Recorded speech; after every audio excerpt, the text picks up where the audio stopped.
नमस्कार। यह है कहानियों का अद्भुत संसार किस्सा कहानी। और किस्सा कहानी में मैं मंजीत ठाकुर आपको सुना रहा हूं कृष्णचंद्र का लिखा उपन्यास एक गधे की आत्मकथा। इसमें आप सुन रहे हैं, पिछले 6 एपिसोड में आपने सुना है कि किस तरह एक गधा विभिन्न सरकारी दफ्तरों के महकमों के चक्कर काट रहा है और परेशान हो रहा है। अब इस 7वें अध्याय को आप सुनेंगे, जिसका शीर्षक है जाना गधे का मछलियों के विभाग में तथा वृत्तांत मछलियों के अंडों और एंग्लो इंडियन शिकारी का। मछलियों के विभाग में मछली मार्केट का सा कोलाहल था। कान पड़ी आवाज सुनाई नहीं दे रही थी। अब तक मैं दफ्तरी कार्रवाई का काफी अभ्यस्त हो चुका था, इसलिए मैंने पहले काउंटर की पहली खिड़की से शुरू किया। पहले क्लर्क ने कहा, मैं तो केवल मछलियों के अंडों की फाइलें लेता हूं, आप आगे जाइए।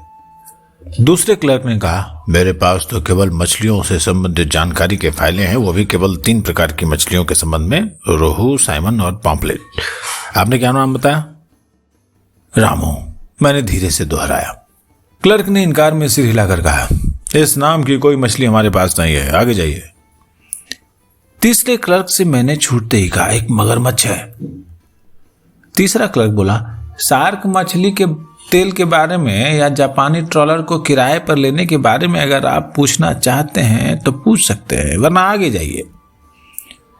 चौथे क्लर्क तक पहुंचते पहुंचते मेरे क्रोध का पारा बहुत चढ़ चुका था। यहां एक बूढ़ा मरियल सा क्लर्क अपनी नाक की चोंच लटकाए एक बड़ा सा रजिस्टर खोले ऊँघ रहा था। मैंने कहा, सुनो, और भाई सुनना पड़ेगा। बात यह है कि एक धोबी को एक मगरमच्छ ने खा लिया है। बूढ़े क्लर्क ने अपने कानों पर हाथ रखकर पूछा, क्या कहते हो? मैंने चिल्लाकर कहा, एक धोबी को एक मगरमच्छ ने खा लिया है। बूढ़े क्लर्क के मूर्खतापूर्ण चेहरे पर एक विचित्र सी मुस्कुराहट आई। बोला, एक धोबी को एक मछली को खा लिया है? अरे यार, क्या हुआ? ये बहुत से धोबी मछली खाते हैं, ना खाएं तो हमारा ये डिपार्टमेंट कैसे चले? मैंने कहा, धोबी ने नहीं, मगरमच्छ ने धोबी को खा लिया है। वो बोला, धोबी ने नहीं, मगरमच्छ ने मछली को खाया है। अच्छा, तो इसमें शिकायत की क्या बात है? बहुत से मगरमच्छ मछलियां खाते हैं। मैंने जोर से चिल्लाकर कहा, सुनो, मछली नहीं, मगरमच्छ। वो बोला, अच्छा, एक मगरमच्छ? मैंने उसे समझाते हुए कहा, और एक धोबी, याद रखो, एक धोबी एक मगरमच्छ। वो बोला, एक धोबी एक मगरमच्छ, ठीक है, आगे चलो। मैंने कहा, वो धोबी घाट पर कपड़े धोता था। वो बोला, अच्छा, अच्छे से कपड़े धोता था? मैंने चिल्ला कर कह रहा, अच्छे से धोता था या बुरे से धोता था, इससे तुम्हें क्या? वो बोला, मेरा धोबी बहुत बुरे कपड़े धोता है, अगर तुम कहो तो मैं तुम्हारे धोबी को। मैंने सटपटा कर कहा, तुम पूरी बात नहीं सुनोगे। वो बोला, अच्छा, चलो सुनाओ। एक धोबी एक मगरमच्छ। वो धोबी घाट पर कपड़े धोता था। फिर? मैंने कहा, इतने में एक मगरमच्छ आया, उसने धोबी की टांग पकड़ ली। क्या पकड़ी? जरा ऊंचे बोलो, मैं कम सुनता हूं। वो बोला, टांग। अरे टांग भैया, मैंने चिल्लाकर कहा।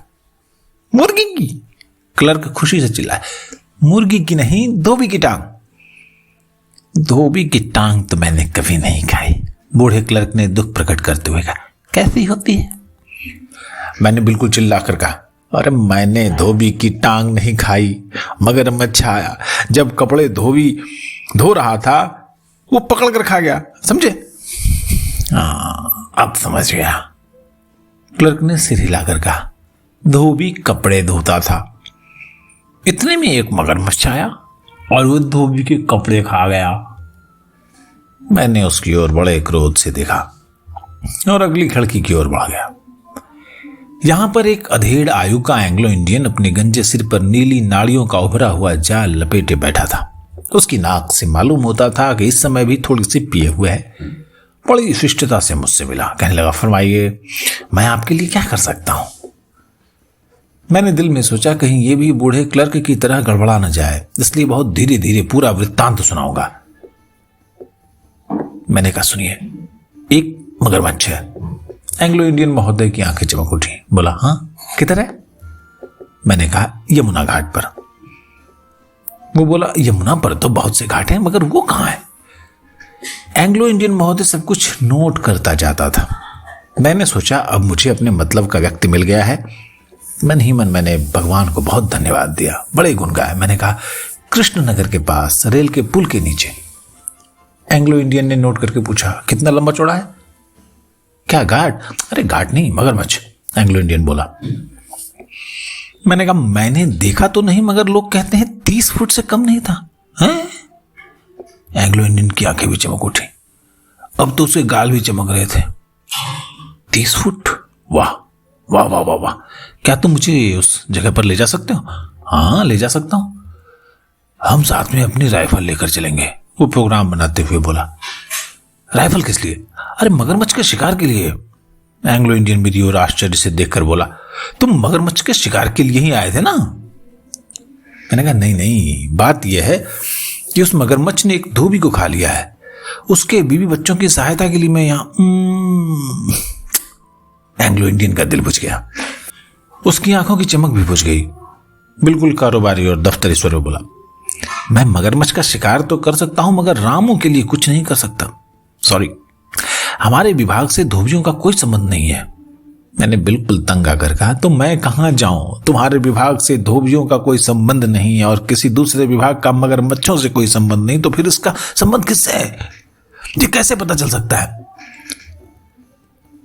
एंग्लो इंडियन ने बड़े ध्यान से और सहानुभूति से मेरी ओर देखा और पूछा, क्या तुम मरने वाले के रिश्तेदार हो? नहीं नहीं, मैं तो बस उसका गधा हूं। फिर भी इतनी सहानुभूति जताते हो? एंग्लो इंडियन मेरी ओर चौकन्ना होकर देखने लगा। देखो, मैं तुम्हें एक मशवरा देता हूं। आजकल के जमाने में किसी के प्रति इतनी सिंपैथी रखना खतरे से खाली नहीं है। मैंने कहा, तुम मुझे ये मशवरा मत दो, ये बताओ कि मेरी ये प्रार्थना कौन सुनेगा? एंग्लो इंडियन सोच में पड़ गया और पेंसिल चबाने लगा। पेंसिल चबाते चबाते बोला, मामला मगरमच्छ का है। मगरमच्छ का अदालत से कोई संबंध नहीं, वरना तुम इस कत्ल के सिलसिले में अदालत जा सकते थे। मगरमच्छ का संबंध चिड़ियाघर से जरूर है, तुम चिड़ियाघर जा सकते हो। मगर चिड़ियाघर वाले क्या करेंगे? उनके यहां पहले से मगरमच्छ है। फिर चिड़ियाघर वालों का धोबी से क्या रिश्ता? क्योंकि चिड़ियाघर के जानवर कपड़े तो पहनते ही नहीं। हाँ, एकाएक को प्रसन्नता से उछल पड़ा। अब मैंने उसके चेहरे पर वही प्रफुल्लता देखी जो कुछ समय पूर्व मैं रंगाचारी और सुब्रमण्यम के चेहरे पर देख कर आया था। बोला, एक तरकीब समझ में आई है। क्या? सुनो, धोबी का संबंध साबुन से है और साबुन के आयात निर्यात का संबंध कॉमर्स डिपार्टमेंट से है। फिर धोबी का संबंध कपड़ों से है और कपड़ों का संबंध फिर से कॉमर्स डिपार्टमेंट से है। तो देखो, तुम सीधे कॉमर्स मिनिस्टर के पास चले जाओ, उसके सामने रामू धोबी की पूरी विपदा रख दो। अगर वो चाहता होगा कि धोबी कपड़े धो धो कर फाड़ते रहे और इस प्रकार लोग नए नए कपड़े पहनने पर विवश होते रहे, तो इस संबंध में वो तुम्हारी मदद जरूर करेगा। ये कहानी यहां खत्म नहीं होती है। अब गधे साहब जो हैं वो मनसुख लाल कॉमर्स मिनिस्टर की कोठी के सामने जाते हैं और रामू की दुख गाथा बताते हैं।